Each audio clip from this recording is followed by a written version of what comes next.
लंबवतीय बेलन के आधार की परिधि 44 सेंटीमीटर है तथा ऊंचाई 10 सेंटीमीटर है। तो बेलन का वर्कपीसीय एवं व्यास निकालना है। देखिए पहले हम जो सवाल लगाने से पहले इसमें जो दिया है उसको नोट कर लीजिए, उसके बाद में जो निकालना है उसको नोट कर लीजिए, तो आपको अच्छी तरीके से मालूम हो जाएगा कि क्या मुझे निकालना है और आपको एक क्या कहते हैं हिंट और सवाल आसान हो जाता है। इसीलिए हम पहले लिखता हूँ दिया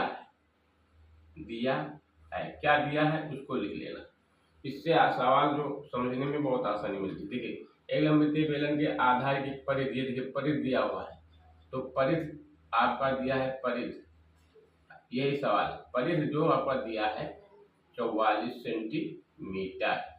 ये देखिए ये परिधि दिया हुआ, कामा लगा लीजिए, और h भी आपको ऊंचाई दिया है, क्या देखिए ऊंचाई कितना दिया 10 सेंटीमीटर।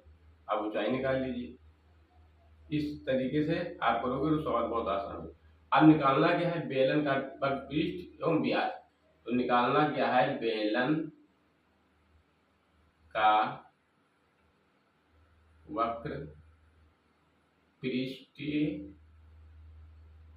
ये निकालना यानी क्षेत्रफल निकालना है वर्कपीस, ये प्रश्नवाचक चिन्ह कर लीजिए, और हमको क्या निकालना है व्यास, दो चीज निकालना है, तो इसको हम प्रश्नवाचक चिन्ह कर ले।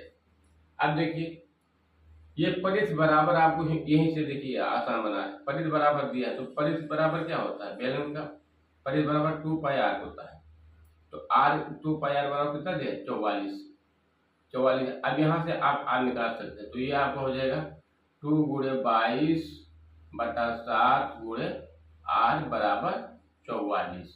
r का मान निकलिए, देखो 22 अगन 22 और 22 दूना 44 और 2 2 से कट गया आपका, तो ये आप 7 उस पार जाएगा, तो r बराबर आपका 7 सेंटीमीटर यहाँ से निकल गया है, ये निकल गया है। अब हमको इसमें क्या है, हम जानते हैं कि जो व्यास होता है वो त्रिज्या का क्या होता है गुना होता है, तो 2 से गुणा कर दीजिए 2r, तो यहाँ मान रखेंगे 2 गुणे 7 बराबर 14 सेंटीमीटर, यानी व्यास आपका निकल गया 1 का जवाब।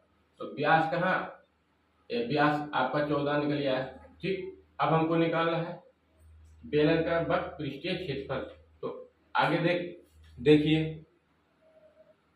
तो यहाँ दिया है बेलन का वक्र पृष्ठ निकालना, तो ये निकालना है हमको, तो इसका बेलन का वक्र पृष्ठ क्या होता है, सूत्र क्या होता है इसका, होता है 2 पाई r h, ये सूत्र होता है।